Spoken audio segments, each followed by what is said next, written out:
우리가 약국에만 가면 쉽게 살 수 있는 약들이 있습니다. 그렇지만 그 약의 가격과 효능에 대해서 한번 진지하게 생각해 보신 적 있으신가요? 아무리 좋은 약이라도 잘못 먹으면 독이 된다라는 말도 있는데요. 오늘 국민주치의 오한진 박사와 함께 약에 관한 이야기 나눠보겠습니다. 어서 오십시오. 안녕하세요. 안녕하세요. 반갑습니다.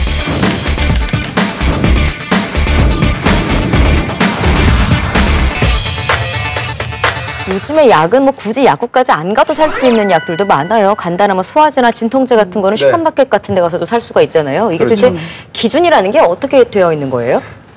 약은 이제 원래 전문의약품, 네. 일반의약품 이렇게 구분이 되는데요. 전문의약품은 의사 선생님이 처방을 해야만 살 수 예. 있는 뭐 고혈압약, 당뇨약 이런 것들이 포함이 되고요.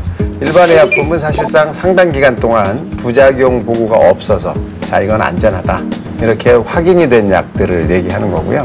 그래서 이런 것들은 이제 국민들의 편의에 따라서 네. 조금 쉽게 접근할 수 있도록. 왜냐하면 약국이 문을 안 닫아버리면 맞아요. 어디가 살 데가 비상시에. 없으니까. 네. 그래서 그런 시간에도 쉽게 살 수 있도록 편의점에서도 팔 수 있게 만들어 놓은 것들이 지금은 많이 있습니다. 그 일반 의약품 중에서 세계에서 가장 많이 팔리는 의약품이 바로 아스피린이에요. 예, 한때는 뭐 국민 무슨 상비약처럼 여겨졌던 네. 그 통계를 보니까 더 놀라워요. 아스피린이 세계에서 매년 예. 1000억 정이 팔린대요. 1000억 안. 1000억. 계산이 안 돼요. 예, 계산이 안 그걸 무게로 달아도 5만 네. 톤이랍니다. 그걸 돈으로 따지면요 9조 원이랍니다.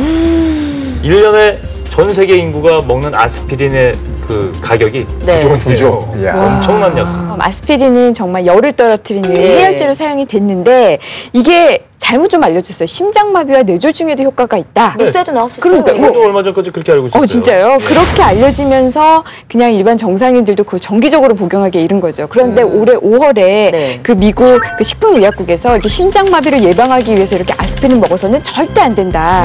이렇게 이제 얘기를 했다고 해요. 지금 말씀하신 대로 이 아스피린을 만병통치약으로 알면 큰 코 다치는 수가 있습니다. 네. 이 아스피린이라고 하는 것이 사실은 해열, 진통 효과가 있기 때문에 네. 감기약으로 많이 쓰이고 그렇죠. 통증이 있을 때 통증을 없애주는 진통제로 많이 쓰였었는데 네. 실제적으로 이걸 상습적으로 복용하면 잘못하면 네. 문제가 생길 수 있습니다. 네. 왜냐하면 아스피린의 작용은 혈소판들이 모여서 피가 나는 것을 막는 이런 작용이 이 혈소판의 작용이거든요. 네. 근데 그걸 못하게 하는 게 아스피린이에요. 예. 그러니까 피가 굳어져서 어디 구멍이 난데 또는 찢어진 데에서 출혈이 되는 것을 막게 응고가 되는 원래 돼 있어요. 우리 네. 몸은. 네. 그 혈소판이라는 거예요, 작용이. 근데 이 아스피린을 먹으면 그 혈소판 작용이 안 되는 거예요. 쉽게 예를 들어서 치과에 가서 이를 뽑았다. 네. 근데 그 안에는 혈관이 있지 않습니까? 그게 터졌죠. 그러면 출혈이 되는데 아스피린을 먹고 있던 분은 그게 계속 나는 거예요. 아, 생각만 해도 좀 네, 그렇지만은 이제 보통 노인분들은 만성 통증을 좀 많이 갖고 계세요. 뭐 두통이라든지 뭐 관절염, 관절염, 뭐 맞아요. 근육통 이런 걸 갖고 계시다 보니까 이 노인분들의 60% 이상이 진통제를 많이 복용을 하신대요. 그러니까 뭐 기가 하루에 아스피린 한두 알쯤이야. 이쯤이야 뭐 괜찮지 하면서 너무 쉽게 복용을 하신다는 거죠. 근데 이제 연세가 드신 분들 중에 이제 네. 노동 일을 하신 분들, 뭐 이런 몸을 쓰는 일을 하신 분들은 관절에 문제가 생기면서 만성 통증을 가진 그렇죠. 분들이 있어요. 네. 그래서 이분들은 내가 안 아파야 일을 조금이라도 더 하니까. 네. 그래서 이 진통제를 계속 먹게 되는데 그 진통제 중에서도 또 반짝하는 것들이 있어요. 카페인이 같이 들어있는 거예요. 카페인. 진통 효과를 나는 약제에다가 카페인을 같이 넣어놓으면 네. 효과가 더 훨씬 반짝하는 것 같아요. 근데 몸에는 안 좋아요? 번쩍 뜨니까. 예. 근데 이제 이런 걸 먹으면 다른 진통제를 먹었을 때보다 훨씬 반짝하니까 안 듣는다고 생각을 하는 거죠. 다른 걸 먹으면 네. 아. 그러니까 그걸 그렇겠다. 계속 가서 찾는 거예요. 그게 이제 쉬운 말로 진통제 중독이라고 얘기할 수 있는 거예요.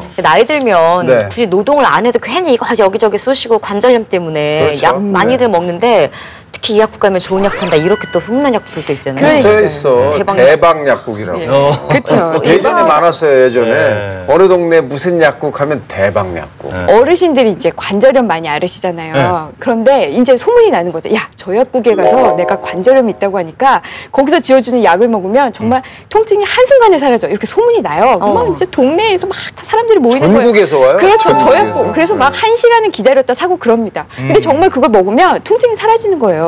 근데 그렇게 효과가 좋은 약이 어디 있겠어요. 알아보니까 그 성분이 정말 초강력 소염제인 스테로이드 성분이 잔뜩 들어가 있던 거예요.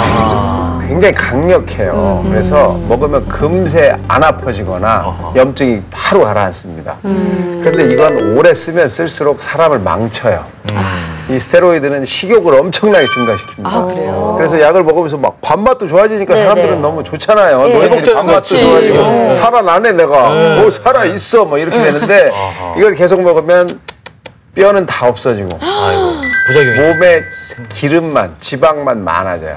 목 뒤로 막 이렇게 살이 막 이렇게 찝니다. 얼굴은 달덩이 같이 되고. 그래서 이걸 먹으면 그런 부작용이 심각해지고 심장에 문제가 생기고 콩팥에도 문제가 생기기 때문에 장기간 쓰지 못하게 해놓은 거예요. 이런 약품이 다른 지역보다 강남 지역은 2배 이상 비싸다고요. 그러면 그 정도예요? 굉장한 거죠. 30% 그러니까 이상의 같은 약국에서 약을 짓더라도 조제료. 그렇죠. 시간에 따라서 그렇죠. 그렇다 보니까 내가 반을 잘라 먹었다. 그러면 껍질이 이미 부서졌기 때문에 위에서 다 녹아버려요. 장에. 근데 요즘에 저는 사실 두통이 좀 잦아서 타이레놀이나 뭐 이런 애들 이런 두통약 좀 많이 먹는 편인데 가보면 2, 3천 원 하잖아요. 이렇게 10개 들어있는 그렇죠. 거에. 네. 근데 가격이 약국마다 500원, 많게는 1,000원씩도 막 차이가 나요. 이게 적은 금액이 아니라 원가 대비했을 때 500원, 1,000원 상당히 많이 그렇죠. 차이가 나는 거거든요. 그 이렇게 약- 약국마다 다 약국 우리나라 정가가 약값은요 없어요. 네. 정찰제가 아니에요. 정찰제가 맞아. 아니고 맞아. 파는 가격은 다르도록 돼 있어요. 왜냐하면 이제 의약 당국에서 지대도 다르고 뭐 여러 가지 환경이 다른 곳에서 뭐 저 낙도에서도 팔 수 있고 네. 또 시내 한가운데서 팔 수 있고 그러니까 가격을 자율적으로 하게 만들어 놨는데 네. 근데 그러게 원래는 이제 당국에서 원하는 거는 소비자들에게 보다 싸게 아무래도 경쟁을 하게 되면 인하 경쟁을 할 거 아니에요. 그렇죠. 네. 그걸 유도해서 한 건데 정작 소비자는 사실은 가격 정보를 모르기 때문에 예. 여기가 비싸게 파는지 맞아요. 싸게 파는지 몰라, 전혀 몰라. 이거 뭐 예를 들어서 뭐 우리가 먹는 뭐 아로나민 골드 같은 비트 뭐 네네네. 이런 거 한 박스가 저기서 얼마 비교 잘 안 해요. 주로 이 약국에서 샀어. 네. 그래서 내가 값이 이런 줄 알았어. 근데 이 약국이 어느 날 잠깐 쉬었어. 네. 예. 그리고 내가 여기를 못 갔어요. 그래서 옆집에 가서 샀더니 값이 좀 다르네? 알게 되는 경우가 있어요. 그러면 이 집으로 안 가고 아예 단골이 이리 가죠. 되겠구나. 그렇죠. 예. 이렇게 되는 경우도 있더라고요. 동네마다 그 약값이 다르잖아요. 제일 비싼 데가 강남권에 있는 약국이라고 합니다. 강남 우리가 생각하면은 좀 임대료가 비싸잖아요. 비싸요. 아무래도 약국 유지비가 그 많이 그 약국 유지비가 많이 들다 보니까 저희가 이제 자주 먹는 뭐 가스활명수나 인사돌 뭐 이런 약품이에요. 이런 약품이 다른 지역보다 강남 지역은 2배 이상 비싸다고요. 그러면 그 정도예요. 굉장한 거죠. 2배 이상이면 여기선 2개 사는데 여기서 하나밖에 못 사는데. 그러네. 근데 약을 보면 이렇게 일반적으로 약국에 사는 약도 있지만 의사 처방전을 받은 약도 네. 이틀치 처방받을 때하고 사흘치 처방받을 때하고 이게 다르죠. 약은 3분의 1 들었는데 가격이 확 차이 날 때도 있고 이게 뭐 다른 것 같아요. 왜냐하면요, 하루 처방치냐, 네. 3일치냐, 일주일치냐, 뭐 한 달치냐에 따라서 네. 그 처방료와 조제료가 조금씩 달라지기 때문에 어. 약값이 계속 같지가 않아요. 약을 나눠보면 약값이 조금씩 다르게 나와요. 그렇겠네요. 같은 처방전인데 약값이 다른 이유가 하나 더 있는 게 네. 약값에도 할증이 있대요. 그래서 평일에는 택시 퇴근하는 할증처럼요? 평일에는 저녁 6시 이후 아, 그래요? 그리고 진짜로요? 토요일은 오후 1시 이후 공휴일은 언제나요? 가서 약을 그 이후에 내가 가서 약을 조제를 하면은 30% 어머, 그러니까 이상의 같은 약국에서 약을 짓더라도 조제료. 그렇죠. 시간에 따라서 그렇죠. 그렇다 보니까 이게 이제 작게는 적게는 몇백 원부터 만약에 뭐 장기 처방전이라면 몇천 원까지 차이가 난다고요. 약 먹어서 네네. 속쓰리다, 약 먹어서 아프게 됐다 이런 네. 분들도 있잖아요. 약도 잘 먹는 요령이 필요한 거예요? 약도요. 네. 사실은 여러분은 그냥 먹으면 어디선가 다 해결이 돼서 네, 내 몸으로 맞아, 맞아. 흘러가서 나를 낫게 네. 해주겠다 이렇게 알아서 생각을 안 하잖아요. 그렇지 이렇게. 근데 그 약이 작용하는 부위에 따라서 조금씩 달라요. 왜냐하면 위에서 녹아서 흡수가 돼야 되는 약이 있고 네. 그렇죠. 장에 작용을 하는 것들은 위에서 녹아버리면 작용을 못해요. 그래서 장에 그렇지. 가서 녹아야 장에 작용을 하는 거예요. 예. 근데 이걸 아유 나 이거 하나 다 못 먹어 반만 먹어야 돼. 잘라 먹어요. 안 되는 거예요. 아, 그렇구나. 이게 위에서 녹는 것 같으면 사실 반 잘라 먹어도 문제가 안 되죠. 네, 네, 근데 네. 장에서 녹아야 할 건데 내가 반을 잘라 먹었다. 그러면 껍질이 이미 부서졌기 때문에 위에서 다 녹아버려요. 장에 하나도 못 가는 효능이 거예요. 없겠네요, 그럼. 캡슐로 된 것 중에요. 예. 녹는 시간이 다 다른 게 있어요. 캡슐이 녹는 시간은 말입니까? 아니요, 그 안에 들어있는 들어있는 약이. 예. 예. 캡슐 안에다가 요건 10분 있다 놓고, 요건 1시간 있다 놓고, 요건 2시간 있다 놓고, 요건 3시간 있다 놓고 녹을 수 있도록 그 안에 코팅을 또 따로 해요. 그래서 이거를 싹 집어넣으면 위에서 녹아서 그렇게 시간별로 딱, 또는 장에서 녹아서 시간별로 돼야 되는데 까서 암만 먹어요. 그러면 그 안에 들어간 게 10분에 있다 녹을 게 어디 있는지 알 수가 없잖아요. 그렇군요. 그러니까 그렇게 하면 안 되는데 특히 못 넘긴다고 아이들 준다고 가는 사람도 있어요. 그렇죠. 갈 수 있는 약이 있고 갈 수 없는 약이 있습니다. 그래요? 네. 그것도 본인이 직접 이렇게 그 처방을 내가 집에 이렇게 몇 개 있으면 내가 지금 어디 그렇죠. 아프니까 요거 맞아요. 먹으면 되겠다. 많아요. 그런 분들 많잖아요. 그리고 누가 아프다고 뭐 먹어 이렇게 처방까지 해주고 이 노인분들이 그렇게 해서 드시는 약들이 너무 많은 거예요. 맞아요. 그래서 조사를 해보니까 60세가 안 된 성인 환자들이 처방받은 의약품 수는 평균 4.9개예요. 근데 많다. 65세 이상 그 노인들이 받은 그 약의 그 평균 개수는 6.7개예요. 그러니까 아무래도 젊은 사람들보다는 조금 아픈 데가 많으니까 이 약. 본인이 예전에 처방받았던 7가지 약들. 종류를 드신다는 거예요, 한 번에. 그렇죠. 단골 의사 선생님이 한 명 있으면 그분하고 상의를 하면 많이 줄을 수도 있어요. 사실 별 필요 없이 나오는 처방들도 있거든요. 근데 의사 입장에서는 이분이 나한테만 약을 먹을 것이다 라고 생각해서 이분을 위해서 처방을 해주는 경우가 있는데 여기 가서 또 가져오고 저기 가서 또 가져오기 때문에 합쳐보면 막 정말 산이 되는 경우가 있습니다.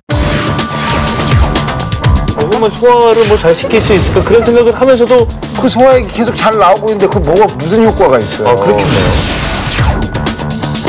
화하긴 한데 이게 효과가 있는 건가? 사실 그거 시원한 느낌은 이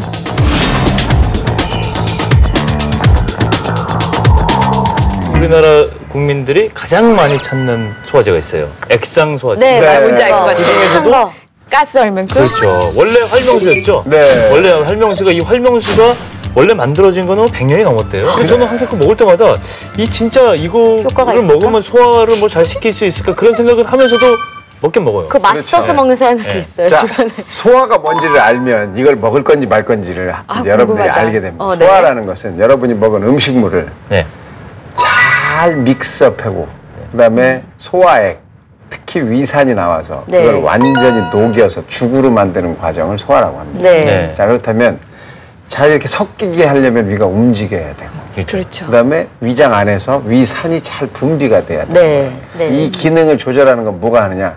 여러분의 자율신경이라는 게 합니다. 저절로 하는 거예요. 여러분이 뭘 먹으면 저절로 얘가 움직이기 시작하고 분비물이 나오는 거지. 여러분이 서서 야 움직여 분비물 내 이렇게 해서 되는 게 아니거든요. 그렇죠. 저절로 되는 거예요. 근데 이게 저절로 안 될 때, 즉 자율신경이 안 되는 이유는 스트레스라는 거죠. 무슨 뭐 타제, 무슨 뭐 맞아요, F 뭐 이런 거 많잖아요. T 뭐 이런 뭐 많이 있지 않습니까? 그런 것들은 단백질을 분해하는 소화 효소가 들어 있어요. 근데 단백질을 분해하는 소화 효소는 쓸개즙이나 그다음에 또 뭐죠? 이 췌장에서 나오는 소화액이 그런 역할을 하는 거예요. 그렇죠. 그러면 췌장이나 담낭을 안 떼낸 사람들은 그 소화액이 계속 잘 나오고 있는데 그 뭐가 무슨 효과가 있어요? 그렇겠네요. 아무 효과가 없어요. 그 단백질 분해하는 효소 어디다 쓰는지 아십니까?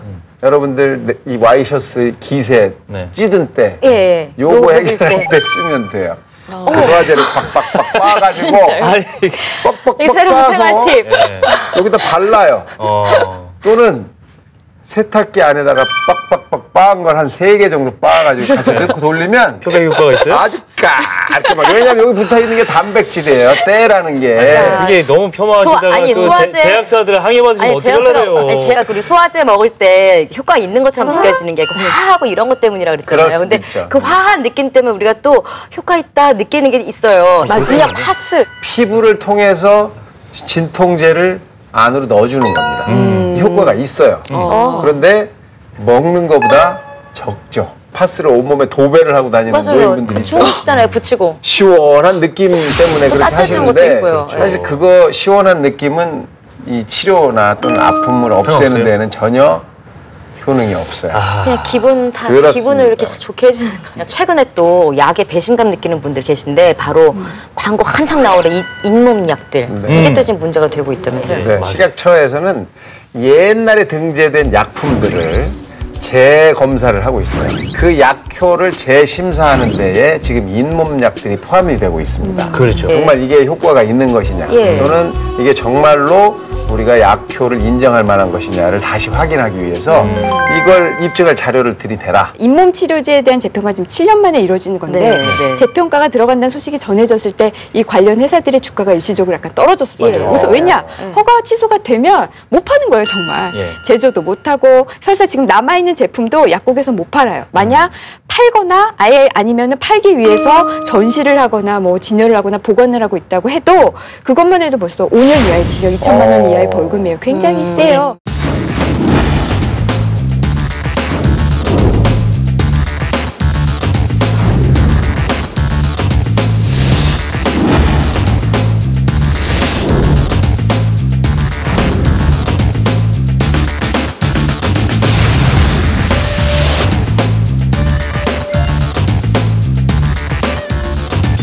약 먹을 때 어려운 거 또 있어요, 저는. 네. 보면 약봉지에 식후 30분 이렇게 복용 시간 적혀 있잖아요. 네. 밥 먹고 저는 막 이렇게 타임 재고 먹어요. 재밌어서. 근데 그렇게 안 먹는 사람들도 많고 또 어떤 약은 식전에 먹으라는 약도 있어요. 네. 이런 차이는 어디에 있는 거예요? 이게 우리나라가 지금 아직도 약간 네. 후진국 아니냐 이런 소리를 할 수 있는 왜요? 왜요? 이게 선진국 약을 같은데. 왜 밥 먹고 30분이 지나서 먹냐고요. 밥하고 그거 아니에요? 섞이면 효능이 근거가 없어지는 거 아니에요? 없는 거예요? 저는 그렇게 알고 있는데. 그러니까. 지금 뭐 다 공부가 안 돼 있어요. 시키는 대로 예전에 하는 대로. 네. 하루 3번 먹는 약을 시간이라는 개념도 없고 시계도 없는 이 시기에 네. 하루 3번을 먹게 해야 돼요. 네. 근데 3번을 생각해 보니까 식사는 3번을 하는 거야. 그치, 때마다. 그래서 아침, 점심, 저녁에 드십시오라고 가르쳐 준 겁니다. 자, 하루가 24시간입니다. 예. 24시간을 3번 먹어서 효과가 계속 있으려면 몇 시간마다 먹어야 돼요? 8시간마다. 그게 정답이에요. 무슨 왜 밥을 먹고 그럼 먹습니까? 저 같은 사람 아침 안 먹으니까 아침 약 안 먹고. 밥 안 먹으니까 약 안 먹잖아요. 다만 식전에 먹어야 하는 약은 식전에 먹어야 돼요. 그건 왜 빈속에 왜냐하면 먹으라는 건가요? 식사라는 이런 음식물이 같이 있을 때 흡수가 전혀 안 되는 것들이 있어요. 그래서 이런 음식물하고 같이 있지 않을 때 먹어야 흡수가 되는 것들이 있습니다. 그건 식전에 먹으라고 우리가 줍니다. 그러니까 식전에 먹을 때는 반드시 그걸 먹고 최소한 30분 동안은 음식물이 들어가면 안 돼요. 근데 저는 제 친구 중에 감기약을 먹는데 내 감기에 걸렸으니까 비타민C를 많이 복용해야 돼 하면서 주스랑 같이 오렌지 주스랑 같이 먹는 네. 친구가 있어요. 근데 그 친구는 또 이제 약의 흡수를 돕는다고 그 이온음료? 물보다 빠른 흡수 이온음료? 이런 거 있잖아요. 제 친구도 있어요. 네, 이온음료랑 같이 꼭 약 먹는 친구 있거든요. 맞아. 이 약물들은 어떤 다른 성분하고 섞이면 네. 서로 어떤 때는 너무 빨리 약효를 나타내게 할 수도 있고 어떤 때는 너무 안 나오게 할 수도 있어요. 그래서 약을 먹을 때는 어떤 주스라든지 또는 우유라든지 뭐 이런 이 다른 것들하고 같이 먹으면 좋지 않아요. 우유 같은 것은 위에 들어가가지고 산도를 중화시켜버려요. 그러면 산에 녹아야 될 그렇지. 그 위장에서 녹아야 될 약이 안 녹고 장으로 내려가 버리는 경우가 있어요. 이렇게 되면 장에 가서 녹으면 무슨 소용이 있어요? 위에서 녹아야 되는데 또 장에서 녹아야 될 약이 위에서 녹아버려요. 공복에 먹어라. 공복에. 이건 반드시 맹물하고 먹어야 됩니다. 보리차도 공복에 안 먹어야 되고? 되는 거는 보리차하고도 안 돼요. 그 성분 때문에 흡수가 안 되는 거예요. 그렇구나. 네. 그 약에 대한 이야기를 나눠보니까 네. 정말 약이라는 거는 우리가 그냥 기호식품은 아니잖아요. 그러니까 건강을 위해서 먹는 약이 건강에 도움이 되려면 용법 용량 잘 지키고 네. 그게 가장 중요한 일인 것 같습니다. 건강을 위해서 먹는 여러분들도 꼭 효과를 보시길 바라겠고요. 건강한 주말 보내시고 이시토크처럼 다음 주에 다시 인사드리겠습니다. 고맙습니다.